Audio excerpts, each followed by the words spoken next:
think the most important thing about the Battle of Shiloh is that it is the first big battle of the Civil War. You know, we'll have other Shilohs come along after this, just with different names, Antietam, Chickamauga, Gettysburg. But you have to remember, this is the first one of this kind. Americans don't know anything like this. There are more casualties here than there are men in armies in the Revolution or the War of 1812.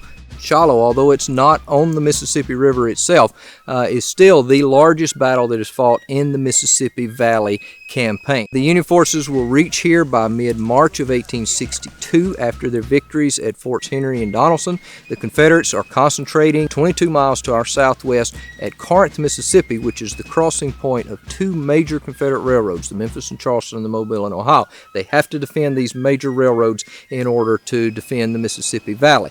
It is for that reason that they will march northward in early April to destroy Grant's army here before Buell's army of the Ohio arrives.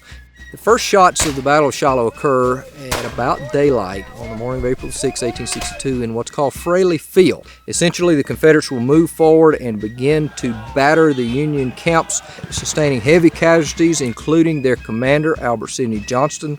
Eventually, they will drive those Union forces back in three major successive lines of defense into an enclave around Pittsburgh Landing and Snake Creek Bridge. But Grant has the upper hand at this point. He has traded space for time all day long, knowing that if he can reach nightfall, he has the battle essentially won, because he'll get reinforcements in the form of Lew Wallace's division as well as Don Carlos Buell's Army of the Ohio. So Grant makes the decision, the key decision here at Shiloh, to stay and fight. To me, that's where he wins the victory. And the second day then becomes that much more important, because that determines what level of victory, how big a victory Shiloh would become.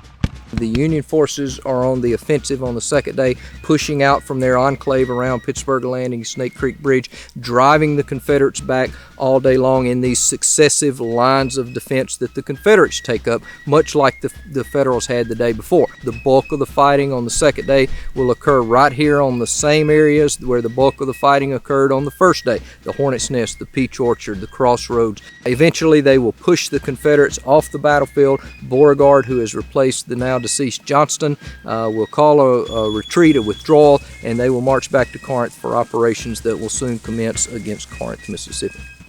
Shiloh plays a major role in Ulysses S. Grant's career. Shiloh is not the crowning achievement by any means. In fact, he is in the doghouse as a result of Shiloh, both from his commander, Henry W. Halleck, as well as the public. These rumors get started that Grant was drunk at Shiloh and all of that, and he really comes under a cloud because of this, but he perseveres. That dogged determination that we see in Ulysses S. Grant, he perseveres, and eventually Shiloh becomes a badge of honor for Grant in his advancement in the career that ultimately would take him to Vicksburg, Chattanooga, and eventually to the Virginia campaigns, and eventually to the White House.